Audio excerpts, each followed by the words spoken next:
आज का मेरा लेक्चर है कंटिन्यूटी इक्वेशन का।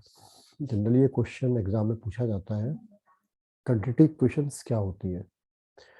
तो इसकी डेफिनेशन है, for a fluid flowing through a pipe, किसी पाइप के अंदर अगर फ्लूइड फ्लो कर रहा है तो quantity of fluid flowing per second in all cross section is constant while flow is steady. कहने का मतलब है कि मान लो एक पाइप है तो इस पाइप के अंदर जो है हमारा कोई फ्लूइड फ्लो कर रहा है, हर सेक्शन पे जो क्वांटिटी ऑफ द फ्लूइड है पर सेकेंड वो हमेशा कांस्टेंट रहेगा। कहने का मतलब है कि सपोज करिए इस सेक्शन में फ्लूइड की velocity area of cross section A1 है और वेलोसिटी V1 है। यहाँ पर एरिया A2 है, वेलोसिटी V2 है। यहाँ पे एरिया A3 है, वेलोसिटी V3 है। हर पाइप का क्रॉस सेक्शन अलग अलग है, हर पाइप का क्रॉस सेक्शन अलग अलग है। इसको अगर हम ये मान लेते हैं कि ये क्या है, ये area of cross section of pipe, ठीक है ना। V मान लेते हैं हम लोग वेलोसिटी ऑफ फ्लो। अब A1 A2 A3 के मान लेंगे डिफरेंट सेक्शन पे, A1 A2 A3, ये क्या है, cross section area at 1 2 3 section respectively, यानी 1 2 3 तीन सेक्शन में ले लिए। इन तीनों सेक्शन पे एरिया क्रॉस सेक्शन A1 है, A1 A2 A3 है। इस तरह से V1 V2 और V3 ये क्या वेलोसिटी एट 1 2 3 सेक्शन रेस्पेक्टिवली। तो इसका मतलब क्या हो जाएगा, this mean rate of flow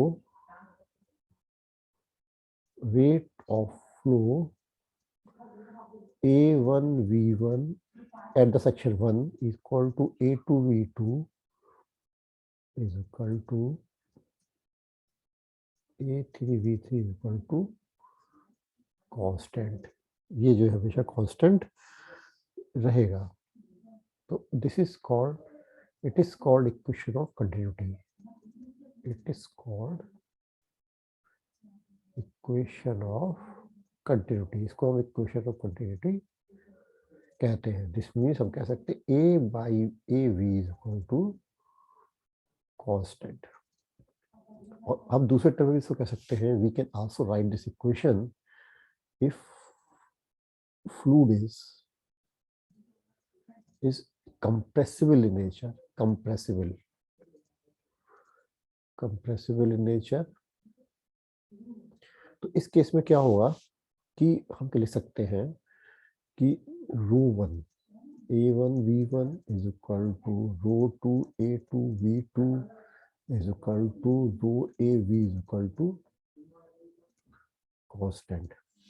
तो इस केस में इसका मतलब कह सकते हैं, इस केस में जो इसकी यूनिट होगी वो होगी kg पर सेकेंड, वाइल अगर AV में लिखा हुआ है अगर इसको यूनिट होगी मीटर क्यूब पर second.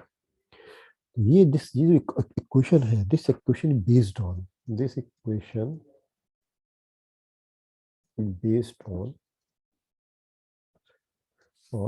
Principle of conservation of mass, principle of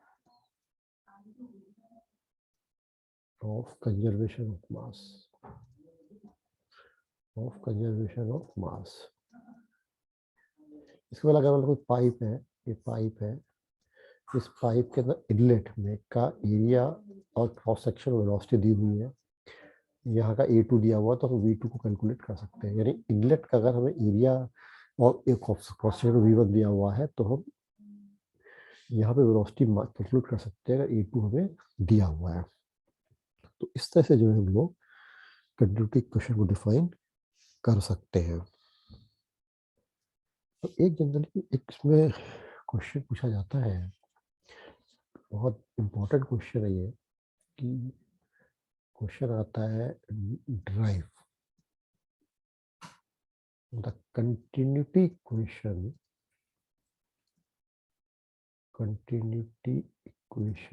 in Cartesian coordinate.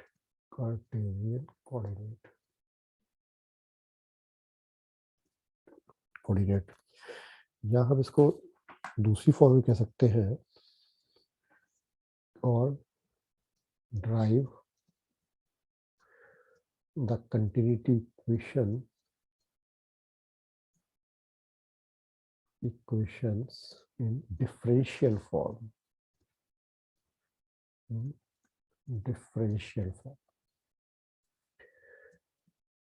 बहुत इंपॉर्टेंट है, जनरली यूनिवर्सिटी एग्जाम में इसको बहुत ज़्यादा पूछा जाता है। तो देखिए, इसको हम लोग कैसे कैलकुलेट करते हैं। हम लोग सबसे पहले क्या करते हैं इसमें, कि हम मान के चलते हैं, वी कंसीडर स्मॉल वॉल्यूम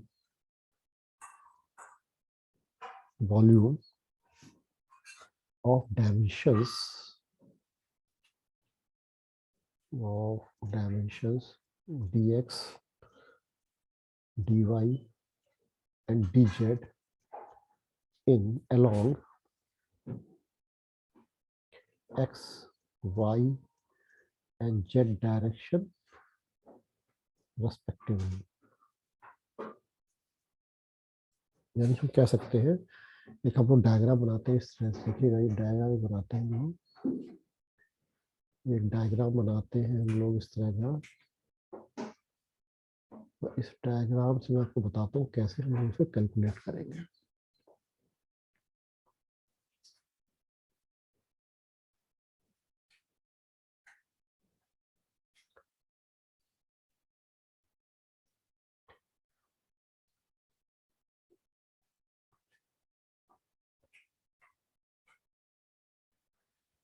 इसको देखिएगा मैं कैसे इसे कैलकुलेट करता हूँ। ये बहुत इंपॉर्टेंट क्वेश्चन है, जनरली एग्जाम में पूछा जाता है इसका। इसको थोड़ा सा और आगे बढ़ा दो, इसको और आगे बढ़ा दो, ये ऐसे हो जाएगा, ये ऐसे हो जाएगा, ये ऐसे। हाँ, ये हमारे पास एक हमने फ्रूट की डायमेंशन मान रखी है वाली। अब देखिए, इस फ्रूट की डायमेंशन में हमें मानते हैं कि जैसे मैंने बताया आपको, ये कोऑर्डिनेट कितनी है, dx, एक dx हमने ये माना है कोऑर्डिनेट x y z। कैसे माना है, x कोऑर्डिनेट ये है, y कोऑर्डिनेट ये है, z कोऑर्डिनेट ये है।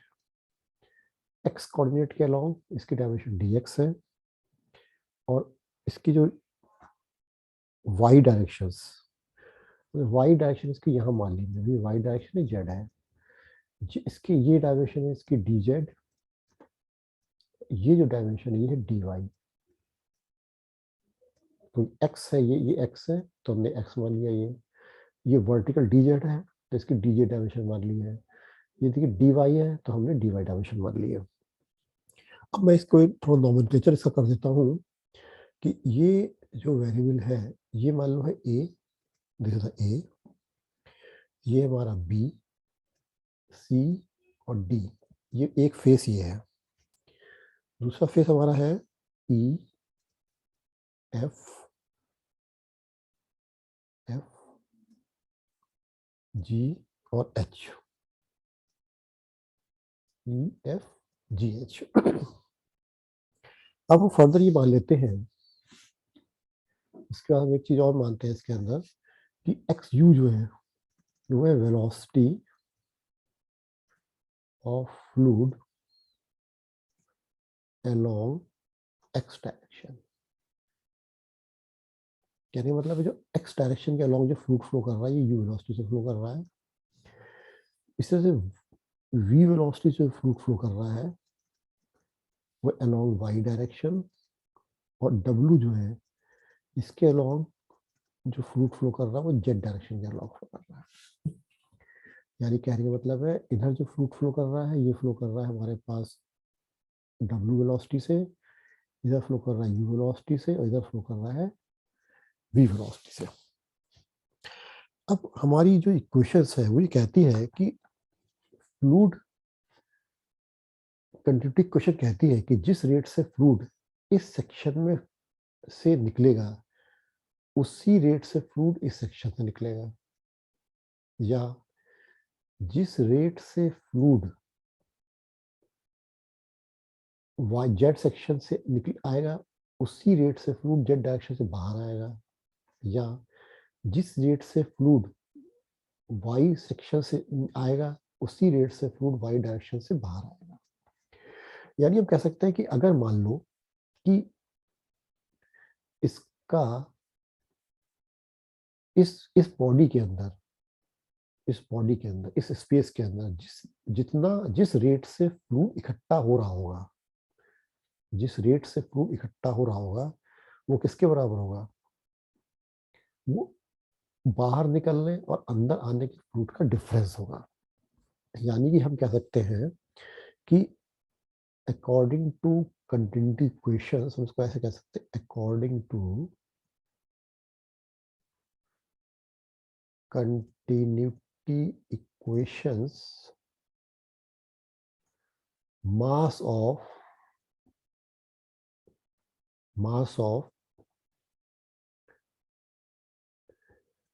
या accumulated mass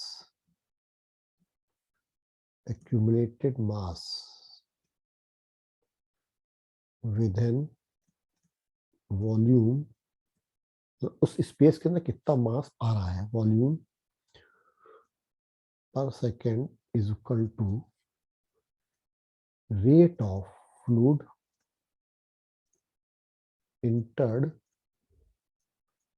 in all section, entered net rate of fluid entered in all sections। यानी कि ये एक बॉडी है, फिर समझिए ये बॉडी है, यहाँ से इसका मास उतना ही होगा, कितना होगा? जितना मास इधर से आ रहा है इधर से जा रहा है, तो इन दोनों का डिफरेंस जो है वो इसके अंदर इकट्ठा हो रहा होगा। फिर जो फ्लूइड इधर से आ रहा है इधर जा रहा है, इन दोनों का जो डिफरेंस होगा वो इसके अंदर आ रहा होगा, और जो फ्लूइड इधर से आ रहा है इधर जा रहा है, तो इन दोनों का डिफरेंस जो आ रहा होगा वो ये इकट्ठा हो रहा होगा। तीनों का कितना कितना यहाँ पे प्रोडक्ट इकट्ठा हो रहा है, वही इसका मास होगा। तो यानी हम ये कह सकते हैं कि अगर हम ये कहें कि सबसे पहले कि अगर हम इस डायग्राम को पहले पीछे ले जाएं थोड़ा सा, अब देखिए जो यहाँ पे एरिया ऑफ क्रॉस सेक्शन है, एरिया ऑफ क्रॉस सेक्शन इसका ABCD का कितना होगा? वो dy into g z, dy into d z, ये इसका एरिया ऑफ क्रॉस सेक्शन होगा। यानी अगर मैं इसको ऐसे कर दूं तो यहाँ पे कह दूंगा कि area of cross section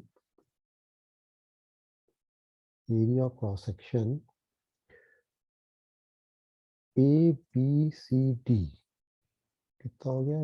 dy into d Z. और फ्लूइड वेलोसिटी कितनी है? Fluid velocity along x direction कितनी u है? रो क्या है? डेंसिटी ऑफ फ्लूइड, तो मास कितना हो जाएगा? Mass of the fluid entered, कितना फ्लूइड इंटर करेगा थ्रू ABCD, कितना इंटर करेगा? रो u dy डी जेड। रो क्या है? हम फॉर्मूला क्या यूज करते हैं? Density into volume per second. जैसे मैंने आपको कई बार बताया है कि वॉल्यूम कैसे निकालते हैं? Velocity into dy D z, ये तो वॉल्यूम हो गया और ये डेंसिटी हो गया, तो दोनों को मल्टीप्लाई किया तो क्या आ जाएगा? kg पर सेकेंड में आ गया। अब अगर हम मान के चलते हैं कि हमारा जो फ्लूइड है तो वेलोसिटी ऑफ फ्लूइड की velocity of fluid change along the x direction, जो फ्लूइड की वेलोसिटी है वो x डायरेक्शन में हमारी चेंज हो रही है। किस हिसाब से चेंज हो रही है,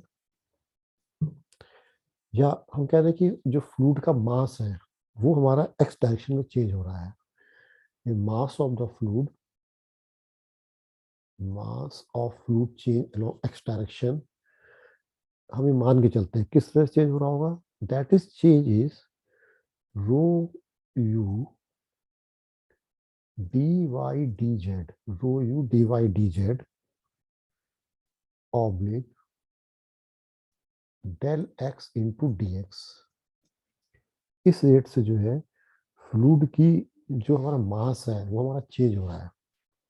mass of the fluid change along x direction, यानी हम इसको लिख दिया था हमने, ये लिख सकते हैं हम लोग, that is equal to d m डेवर एम और डेवर एक्स इंटू डी एक्स, ये लिख दिया हमने यहाँ पे, ये ऐसे लिख दो इसको, ठीक है ना। इसका मतलब क्या हो गया, this means fluid leaving the cross section E F G H. E F G H का मतलब क्या हुआ, ई एफ जी एच का मतलब ये है कि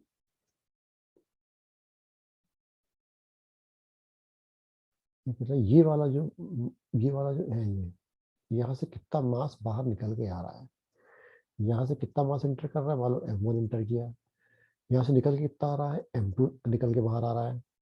तो इसका मतलब क्या हो गया, ये तो हो गया हमारा m1,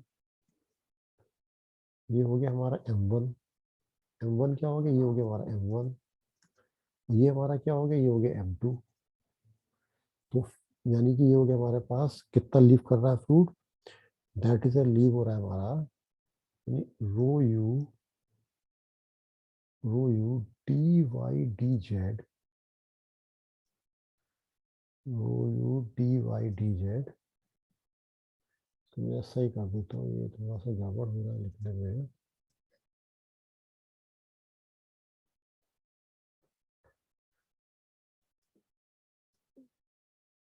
ये आप मान के चलिए फ्लूइड जो हमारा चेंज हो रहा है, ये हो रहा है हमारा rho u d y d z plus डेवरवेड rho u d y d z oblique x into d x. ये हो गया हमारा m2। तो नेट फ्लूइड इंटर्ड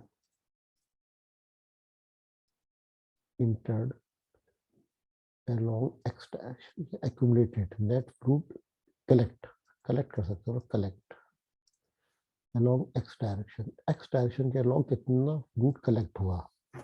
तो अब कैसे ले सकते हैं, जैसे m1 minus m2, m1 minus m2,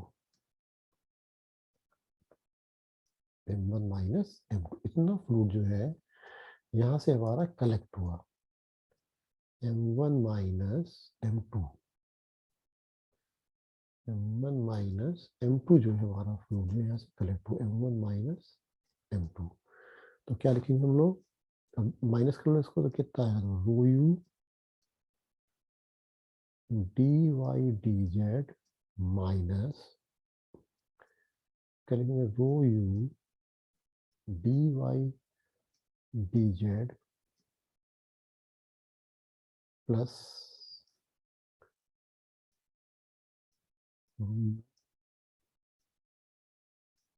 D y d Z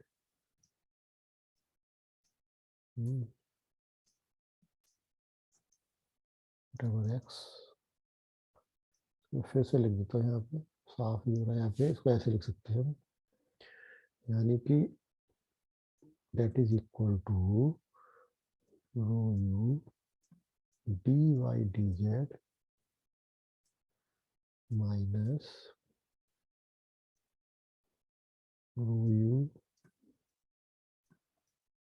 D y d z minus x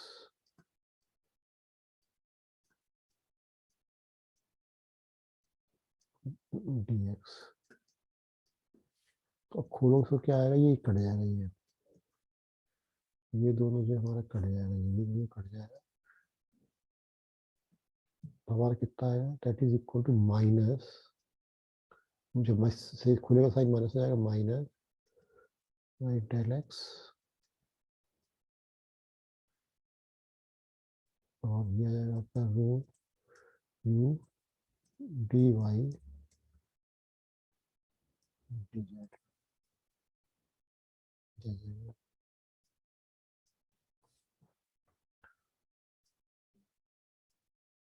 x d x. ठीक है ना। सिमिलरली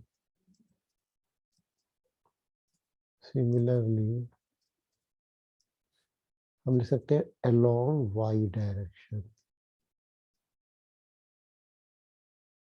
अलोंग वाई डायरेक्शन कितना आएगा, माइनस, खाली ये सिमेट्री चेंज हो जाएगी, यहाँ पे आ जाएगा माइनस डेल वाई रो, ये u की जगह क्या आ जाएगा, v आ जाएगा, और ये डी वाई डी जेड की जगह आ जाएगा हमारे पास, क्योंकि y डायरेक्शन है, x डायरेक्शन जब हो रहा तो x नहीं आ रहा था, y और z आ रहा था, तो यहाँ पे क्या आएगा d x d z into d y. इसी तरह से similarly along the z direction, अब जेड है तो माइनस ये आ जाएगा, और d z direction along velocity क्या होती है, डब्ल्यू। अब यहाँ पे जेड नहीं आएगा, यहाँ पे क्या आएगा, डी एक्स और डी वाई आएगा, और यहाँ पे जेड आ जाएगा। ठीक है ना। इस तरह से जो है हम लोग कैलकुलेट कर सकते हैं टोटल मास एक्यूमुलेट कितना हुआ, total mass accumulated, total mass accumulated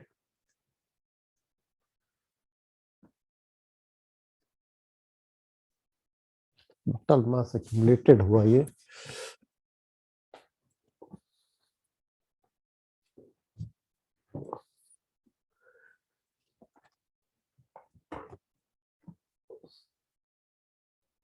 total mass accumulated, सबको जोड़ दो आप, ये तीनों इक्वेशन जुड़ जाएंगे, 1 2 और 3, तीनों हमारे जुड़ जाएंगे, तो क्या माइनस में कॉमन आ जाएगा। अब देखिए डी एक्स डी वाई जब यहाँ भी आ रहा है, डी एक्स डी वाई जब यहाँ भी आ रहा है, डी एक्स डी वाई जब यहाँ भी आ रहा है, और रो आ रहा है, यानी ये सब हमारा कॉमन आ जाएगा। तो ये आ जाएगा हमारे पास माइनस माइनस, इसको ऐसे लिख लीजिएगा, minus rho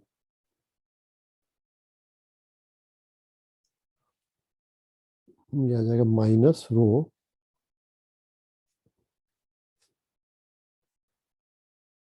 del by del x row you plus row we plus और रो डब्ल्यू, और ये आ जाएगा D x D y d Z. ठीक है ना। नाउ अब total mass of the total mass of the element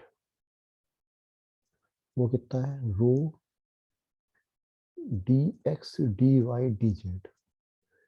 तो चेंज ऑफ मास पर सेकेंड, चेंज ऑफ मास पर सेकेंड, टी से इसको डिफ्रेंशिएट कर दीजिए तो आ जाएगा टी।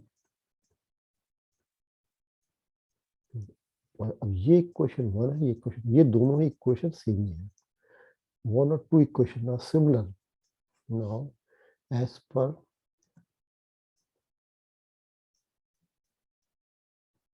continuity equations, क्या है, del by del t rho और dx dy dz is equal to minus क्या जाएगा आपके पास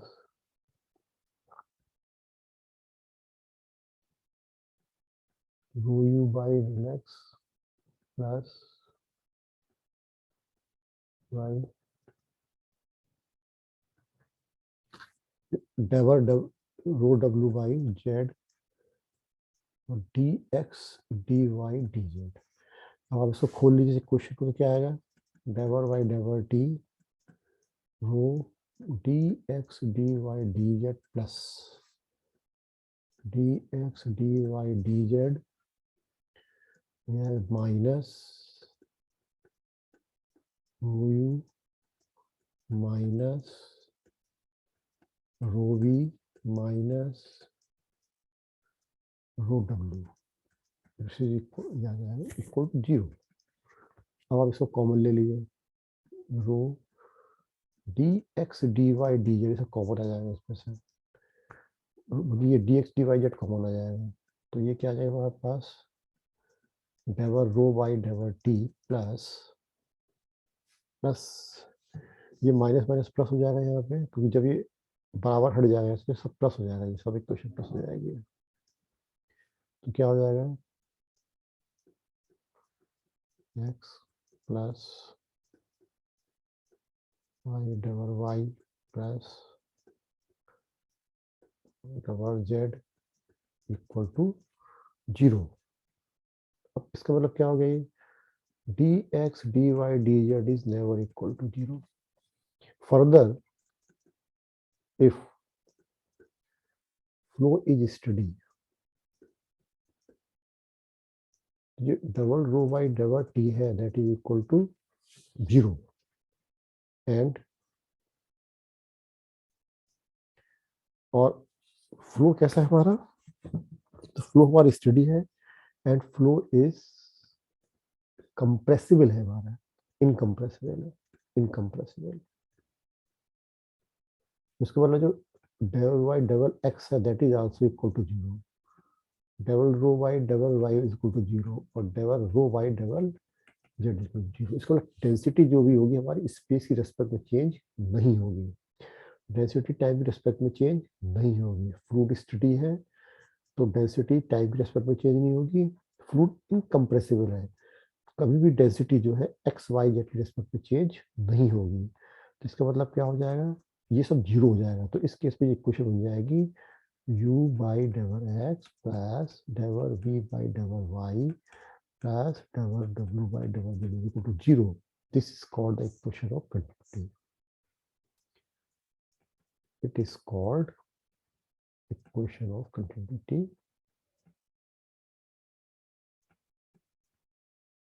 Now this equation is valid of only for, this equation is valid for steady and incompressible flow. इस तरह से जो है हम कंटिन्यूटी इक्वेशन को ड्राइव कर सकते हैं। ये बहुत इंपॉर्टेंट इक्वेशन है, ये जनरली एग्जाम में पूछा जाता है, इसलिए इसको आप बहुत इंपॉर्टेंट है, इसको 2-4 बार कर लीजिएगा। आप नहीं समझ में आए तो मुझसे आप कमेंट बॉक्स में जाके पूछ सकते हैं, मैं दोबारा आपको इसको बता दूंगा। तो इसमें फिर से मैं एक बार इसको रीकैप कर दूं इस इक्वेशन को, बहुत आसान इक्वेशन है। मैंने केवल क्या किया था, आपको ये एक डायग्राम बनाया था मैंने, इस डायग्राम को मैंने एक्स वाई जेड डायरेक्शन में दिखाया था, इस तरह से कोऑर्डिनेट में। ये कोऑर्डिनेट एक्स था, ये जेड कोऑर्डिनेट था, वाई कोऑर्डिनेट था, यानी ये हमारा जेड कोऑर्डिनेट हो गया था, ये हमारा वाई कोऑर्डिनेट था, ये हमारा एक्स कोऑर्डिनेट था। 3 प्लेन हो गए, एक प्लेन ये था, एक प्लेन नीचे वाला था, एक प्लेन ये था। इन तीनों प्लेन से, जैसे ये एक प्लेन ये ले लिया, एक प्लेन ये ले लिया, तो यहाँ से कितना फ्लूइड आ रहा है, यहाँ से फ्लूइड कितना जा रहा है, उसको माइनस करके देख लिया। यहाँ से फ्लूइड जितना आ रहा है, यहाँ से फ्लूइड कितना जा रहा है, उसको माइनस कर लिया। फिर जेट हमने फिर वाई के अलॉन्ग देख लिया, क्या देख लिया कि यहाँ से कितना फ्लूइड आ रहा है वाई की डायरेक्शन के अलॉन्ग और कितना बाहर जा रहा है, तीनों को सम कर दिया और सम करने के बाद किस रेट से यहाँ पे फ्लूइड एक्यूमुलेट हो रहा है, दोनों को बराबर कर दिया और हमारी क्वेश्चन कंटिन्यूटी आ जाती है।